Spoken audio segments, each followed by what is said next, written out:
Hello friends, আজকে আমি তোমাদেরকে যেই টপিকটা বোঝাতে চাইছি সেটা হলো হ্যাকিং অফ কংক্রিট। কংক্রিটের হ্যাকিং কেন করা হয়, কংক্রিট স্ট্রাকচারের উপর আমরা হ্যাকিং কেন করি, সেটা না করলে তার কংক্রিটের স্ট্রাকচারের কী ক্ষতি হতে পারে এবং এটার করার কী প্রসেস, এই সবটা নিয়েই আমি তোমাদের আজকে আলোচনা করতে চাই। তো ভিডিওটা সম্পূর্ণ দেখবে, তাহলে তোমরা প্র্যাকটিক্যাল হ্যাকিং সম্বন্ধে এবং হ্যাকিং না করার কী ফল সেটা সম্বন্ধে তোমাদের ধারণাটা খুব স্পষ্ট হয়ে যাবে। তো চলো আজকে আমরা শুরু করি ভিডিওটা। প্রথমে তোমাদের দেখাতে চাইছি এই যে প্লাস্টারটা করেছে কংক্রিট স্ট্রাকচারের ওপর, এই প্লাস্টারটা কিন্তু ক্ষয় হয়েছে, প্লাস্টারটা ধরে রাখতে পারেনি দেওয়ালটা। তো এইটার কারণ কিন্তু হ্যাকিংটা ঠিকমতো হয়নি, এই জায়গাটাতে হ্যাকিংটা ঠিকমতো করা হয়নি, সেই কারণেই প্লাস্টারটা দেওয়ালের সঙ্গে ঠিক মেকানিক্যাল বন্ডিং আসতে পারেনি। তো এই কারণেই প্লাস্টারটা খসে পড়েছে। তো এইটাই হলো আমাদের মেন কারণ হ্যাকিং করার এটাই আমাদের মেন কারণ।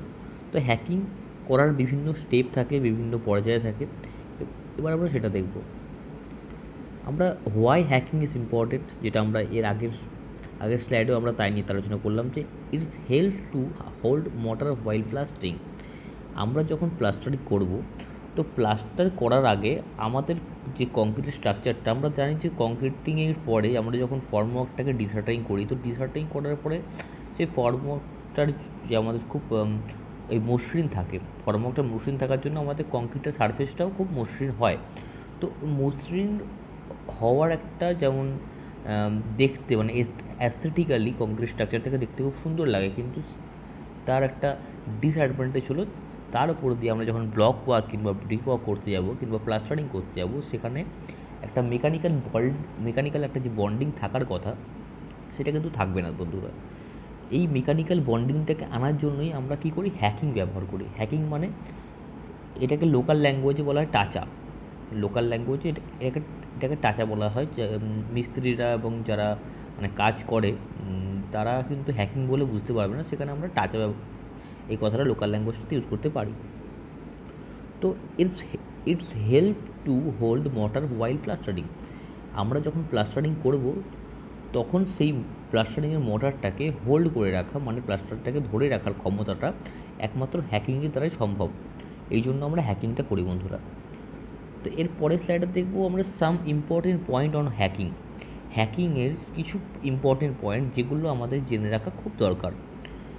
প্রথম পয়েন্টটা কী জেনে নেব, it is understood that hacking shall be at least 350 to 400 knots per square meter or 30 to 40 knots per square feet। তো প্রথমে এইটা বলছে আমাদেরকে যে আমাদের যে হ্যাকিং করব তার একটা পরিমাপ আছে, তার একটা কোয়ান্টিটি আছে। তার পরিমাপটা কি বলছে, পরিমাপটা হলো যে আমরা প্রত্যেক স্কোয়ার মিটারে 350 থেকে 400 বারই হ্যাকিং করতে পারবো, মানে 300 থেকে 400 বার আমরা ঘা মারতে পারবো একটা স্কোয়ার মিটারের মধ্যে।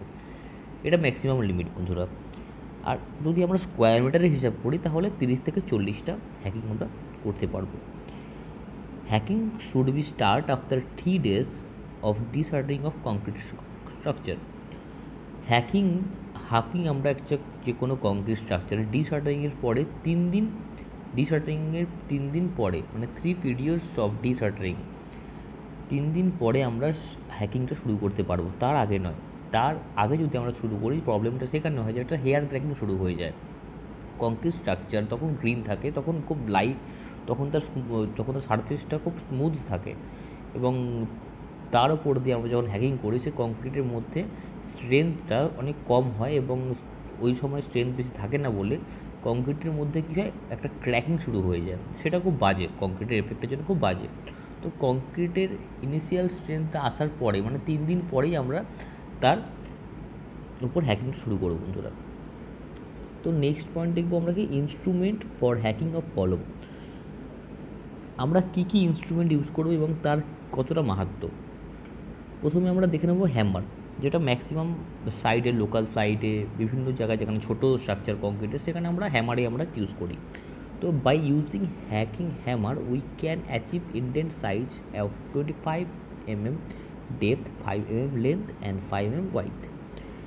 এখানে কি বলছে যে আমরা যদি হ্যামার ইউজ করি তো সেখানে আমরা ডেপথটা, যে হ্যাকিংটা করবো তার ডেপথটা আমরা 25 mm রাখবো, লেন্থটা 5 mm রাখবো এবং তার উইথটা 5 mm রাখবো, মানে 25 × 5 × 5 এইভাবে আমরা হ্যাকিংগুলো করবো।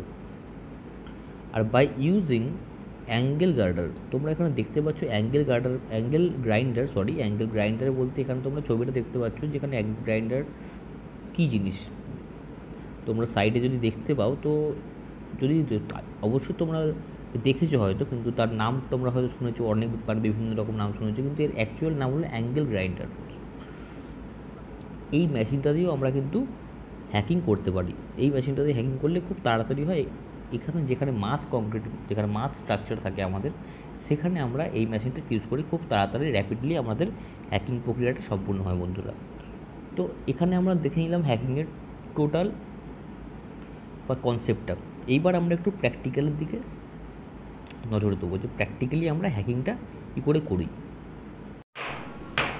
এখানে তোমরা বন্ধুরা দেখতে পাচ্ছ যে হ্যাকিং করা হচ্ছে এবং সেটা হ্যামার দিয়ে করা হচ্ছে। তো হ্যামার দিয়ে হ্যাকিং করা হলে তার যে ডাইমেনশনটা হওয়া উচিত, আমরা তোমাকে আগে ওই আলোচনা করছি, 25 mm × 4 × 4 হ্যাকিং করার পরেই আমরা সিলিংটাকে প্লাস্টার করেছি। তারপরে কী হয়েছে, তার মেকানিক্যাল বন্ডিংটা খুব সুন্দর হয়েছে এবং প্লাস্টারটা খসে পড়ার এবং কোনো রকম চান্স থাকছে না তারপর ভবিষ্যতে।